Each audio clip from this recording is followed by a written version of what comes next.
నమస్తే, నేను doctor Madhuri, general physician from సంఖ్య హాస్పిటల్. ఈరోజు మనం మాట్లాడుకునే టాపిక్ స్లీప్ ఎప్నియా. సో నిద్రపోయేటప్పుడు శ్వాస తీసుకోవడానికి ఇబ్బందిగా ఉంటే దాన్ని మనం స్లీప్ ఎప్నియా అని అంటాము. ముక్కు నుంచి స్వరపేటిక వరకు వచ్చేదాన్ని శ్వాసనాళాలు అంటాము. ఈ శ్వాసనాళాల్లో ఎక్కడ మూసుకుపోయినా గాలి తీసుకోవడం అనేది ఇబ్బందిగా ఉంటుంది. అప్పుడు దాన్ని స్లీప్ ఎప్నియా అని అంటాము. దాన్ని ఎయిర్ ఎంట్రీ తగ్గిపోవడం అంటారు. ఇది కొంచెం సివియర్ అయితే, గాలి తీసుకోవడం బాగా ఇబ్బంది అయినప్పుడు ఆక్సిజన్ లెవెల్స్ అనేవి కూడా ఈవెన్చువల్లీ తగ్గిపోతూ ఉంటుంది. అప్పుడు దాన్ని అబ్స్ట్రక్టివ్ స్లీప్ ఎప్నియా అని అంటాము.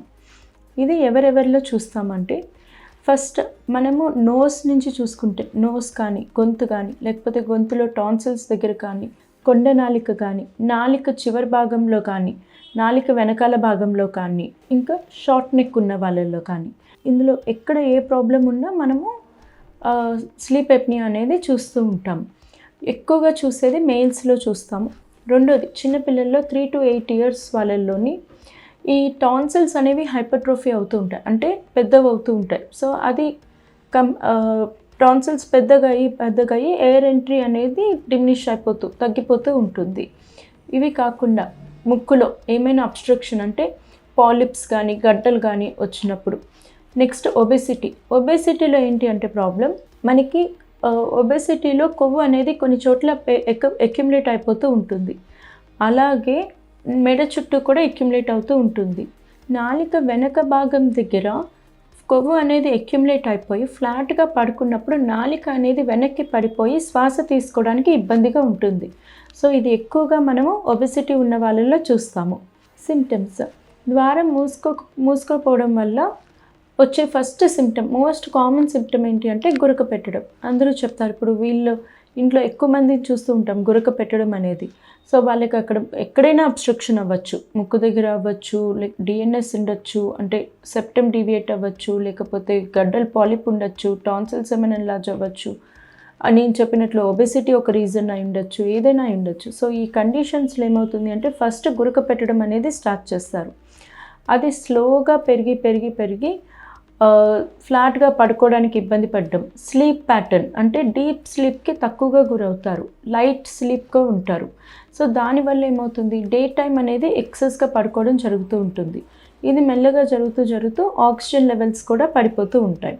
ఇప్పుడు దీనివల్ల వచ్చే కాంప్లికేషన్స్, ఆక్సిజన్ తక్కువైపోవడం వల్ల ఏమవుతుంది అంటే వీళ్ళు సరిగ్గా నిద్రపోలేరు. తరచుగా పడుకున్న టైం ప్రతి గంటకో అరగంటకో లేస్తూ గాలి తీసుకొని, లేకపోతే విండో దగ్గరికి వెళ్ళి కూర్చొని అప్పుడు మళ్ళీ తిరిగి పడుకుంటారు. సో దానివల్ల ఏమవుతుంది అంటే నిద్ర లేకపోవడం వల్ల డే టైం ఎక్కువ పడుకోవడం. సెకండ్ థింగ్, లైట్ స్లీప్కి గురవడం. నెక్స్ట్ దీనివల్ల ఏమవుతుంది అంటే బీపీ ఎక్కువ అవ్వడం, బీపీ ఎక్కువ అయ్యి దానికి రిలేటెడ్ కాంప్లికేషన్స్ రావడం. అండ్ ఈ ఆక్సిజన్ లెవెల్స్ బాగా తగ్గిపోతే దీని ఎఫెక్ట్ వచ్చేసరికి మిగిలిన అవయవాల మీద, బ్రెయిన్ మీద కానీ, హార్ట్ మీద కానీ, మిగిలిన కిడ్నీస్ మీద కానీ ఎఫెక్ట్ పడుతూ ఉంటుంది. ముఖ్యంగా హార్ట్ మీద అనేది బాగా ఎఫెక్ట్ పడుతూ ఉంటుంది. సో ఇది మనం ఎలా డయాగ్నోస్ చేస్తాము. సో ఫస్ట్ ఇంపార్టెంట్, మనము ఎక్కువగా చేసేది స్లీప్ స్టడీ చేస్తాము. స్లీప్ స్టడీ చేసినప్పుడు ఏమవుతుంది అంటే మనము నైట్ 10 o'clock నుంచి మార్నింగ్ వరకు మనం పెడతాము స్లీప్ స్టడీలోని. ఎన్నిసార్లు వీళ్ళు లేస్తున్నారు, ఎన్నిసార్లు ఆక్సిజన్ మానిటరింగ్ ఉంటుంది, ఆక్సిజన్ ఎన్నిసార్లు తగ్గుతుంది. సో ఇవన్నీ చూస్తూ ఉంటాం.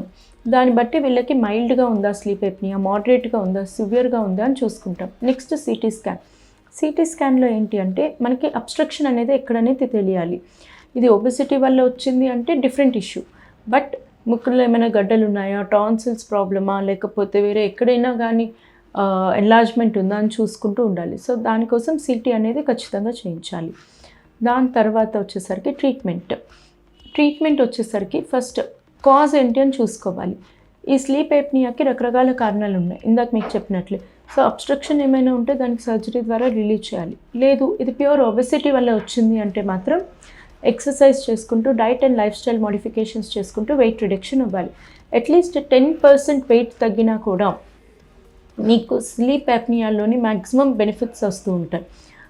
సిమ్టమ్స్ అనేవి చాలా డ్రాస్టిక్గా చూస్తూ ఉంటారు.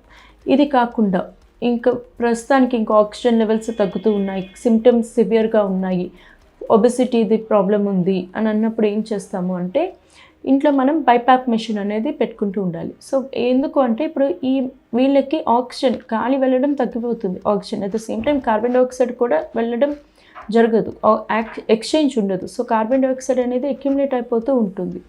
సో దానివల్ల మనకి ఒక మెషిన్, ఒక ప్రెషర్ సెటప్ చేసుకొని ఆక్సిజన్ ఇంత వెళ్ళాలి, కార్బన్ డైఆక్సైడ్ ఇంత వెళ్ళాలి అని మెయింటైన్ చేస్తూ ఉంటుంది. సో దాన్ని బట్టి పేషెంట్కి సిమ్టమాటిక్ రిలీఫ్ ఉంటుంది. Thank you.